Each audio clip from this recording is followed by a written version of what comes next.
Salam sehat, saudara-saudaraku yang terkasih. Pada kesempatan ini, izinkan saya berbagi sedikit tentang apa yang saya ketahui pada bidang atau pada mata kuliah metode penelitian. Mata kuliah ini sangat penting karena ketika kita menyusun skripsi ataupun tesis ataupun disertasi, ini mata kuliah menjadi acuan untuk kita bisa menyusun tugas akhir kita. Di dalam menyusun skripsi, kita awali dengan menyusun proposal. Biasanya rekan-rekan atau teman-teman, saudara-saudara mahasiswa mengalami kesulitan ketika menyusun proposal. Apa itu proposal? Proposal itu sederhananya adalah rancangan penelitian atau kita mengungkapkan apa yang akan kita lakukan ketika kita melakukan penelitian. Apa yang kita pikirkan, apa yang kita rencanakan, kita tulis semuanya di proposal penelitian. Biasanya cuma 3. Yang pertama, bab 1, yang kedua, bab 2 yaitu kajian teoritis atau kajian pustaka, yang ketiga metode penelitian. Ini yang ada di proposal. Nanti deskripsi dulu, baru dilengkapi dengan bab 4 dan bab 5. Bab 4 itu hasil dan pembahasan, bab 5 itu adalah penutup. Bagaimana langkah awal kita menyusun proposal? Biasanya saudara-saudara mahasiswa, rekan-rekan mengalami banyak kesulitan ketika harus menyusun proposal. Kesulitan pertama adalah bagaimana menemukan judul penelitian. Di kemana saja rekan-rekan atau saudara-saudara pergi akan bertanya, bahkan menjadi bahan diskusi. Judul saya apa ya? Judul saya apa ya? Bahkan ada saudara-saudara, rekan-rekan kita yang ketika bertemu dengan dosen pembimbing langsung bertanya, "Pak, bantu saya dulu Pak, judul penelitian saya apa ya Pak?" Ini pertanyaan yang sesungguhnya biasa, tetapi agak keliru. Mengapa saya bilang agak keliru?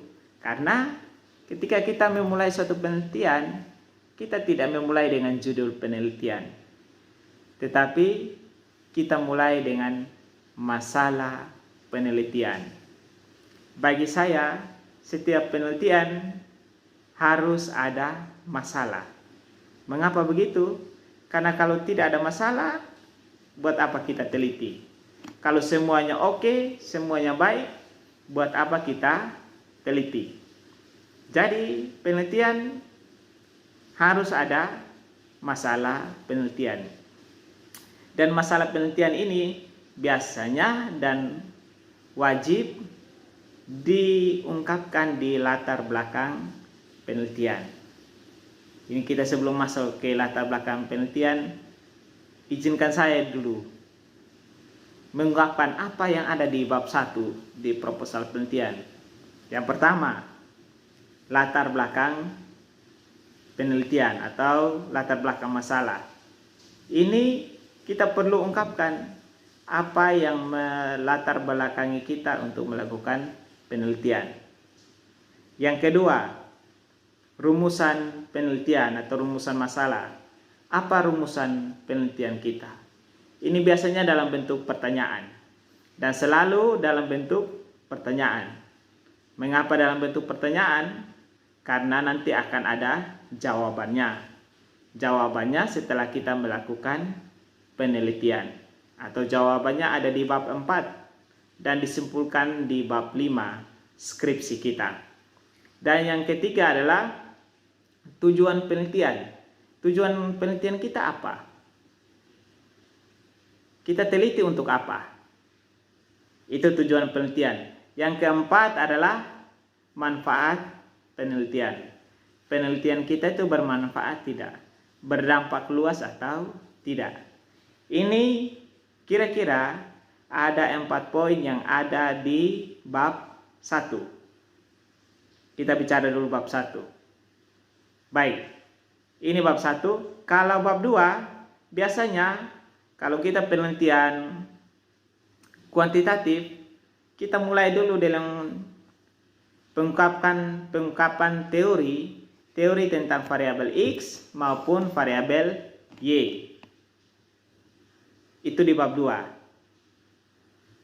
Jika kita teliti tentang penelitian, kita teliti dengan menggunakan pendekatan kuantitatif, maka nanti akan ada kerangka berpikir dan hipotesis penelitian. Ini di bab 2. Bab 3 kita akan ungkapkan metode kita apa, tempat penelitian kita di mana, waktu penelitian kita kapan, populasi dan sampel kita berapa, atau dalam penelitian kualitatif nanti subjek kita berapa, teknik pengumpulan yang digunakan apa, dan yang terakhir teknik analisis data yang kita gunakan apa. Baik, itu semua yang ada di proposal penelitian. Pokoknya apa yang kita rancangkan untuk kita lakukan di dalam penelitian nanti, kita ungkapkan semuanya di proposal penelitian. Baik, kita kembali dulu ke latar belakang penelitian. Ini hal yang tidak mudah untuk dikerjakan oleh para pemula. Biasanya saudara-saudara, rekan-rekan mahasiswa pemula biasanya sangat mengalami kesulitan ketika membuat latar belakang penelitian. Ingat bahwa di latar belakang harus ada masalah. Masalah itu apa?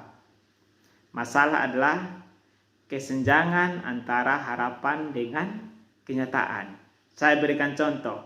Ini harapannya, ini kenyataannya. Kesenjangan ini disebut dengan masalah penelitian. Kesenjangannya, gapnya disebut dengan masalah penelitian. Atau tangan saya seperti ini, tangan kiri dan tangan kanan. Ini harapannya seperti ini. Kenyataannya tidak seperti ini. Maka itu disebut dengan masalah. Atau masalah adalah hal yang tidak wajar saja. Saya kasih contoh masalah. Misalnya kita mau teliti di SMA. Idealnya harapannya adalah siswa itu datang tepat waktu. Kenyataannya banyak siswa yang tidak tepat waktu. Itu menjadi masalah. Jadi apa harapan kita? Dan apa kenyataannya? Jika kenyataan ini sama dengan harapan, maka itu bukan masalah. Tetapi kalau ada kesenjangan, ada gap, maka itu disebut dengan masalah. Pengertian masalah yang lain adalah kesenjangan antara teori dengan kenyataan. Teori mengatakan A, kenyataannya adalah B, maka itu disebut dengan masalah. Pertanyaan yang berikut, bagaimana menemukan masalah? Ini ada beberapa rekan-rekan mahasiswa, adik-adik mahasiswa, selalu misalnya mereka datang ke saya tanya, Pak, bagaimana caranya menemukan masalah? Jawaban saya adalah, pulanglah dan merenung. Merenung itu penting. Mengapa saya bilang penting? Supaya kita bisa menemukan gap, selisih antara ideal dan kenyataan. Jika kita tidak merenung, kita tidak akan temukan gap ini, kekosongan ini. Yang kedua adalah kita harus tahu idealnya seperti apa. Ini idealnya. Idealnya di tingkat ini. Baru kita bisa lihat di lapangan. Oh, ternyata kenyataannya cuma seperti ini. Maka itu adalah masalah. Idealnya dapat poin 80. Kenyataannya dapat poin 60. Maka ini disebut dengan masalah. Demikian pula sebaliknya. Jika idealnya 60, kenyataannya 60, maka ini bukan masalah. Itu yang kedua.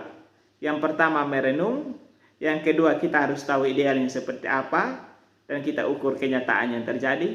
Yang ketiga, kita harus tahu teorinya katakan seperti apa. Jika teorinya mengatakan A, kenyataannya bukan A, maka itu disebut dengan masalah. Jadi kesimpulannya, jika saudara-saudara mau menyusun skripsi, menyusun proposal, langkah pertama yang dimulai adalah temukanlah masalah penelitian. Jika sudah temukan masalah penelitian, semuanya akan selesai, semuanya akan beres. Tetapi masih belum temukan masalah penelitian, maka sesungguhnya itu kita belum bergerak sedikit pun juga. Nanti dari masalah penelitian itu kita bisa membuat latar belakang masalah, kita bisa membuat rumusannya, kita bisa membuat tujuan penelitian, akhirnya kita bisa membuat judul penelitian. Ingat, judul penelitian itu selalu di bagian akhir, bukan di bagian awal. Kadang-kadang rekan-rekan mahasiswa datang langsung membawa judul dan selalu memikirkan judul, tidak memulai dengan langkah pertama, yaitu menemukan masalah penelitian. Jadi masalah adalah kesenjangan antara harapan dengan kenyataan. Sekian dari saya.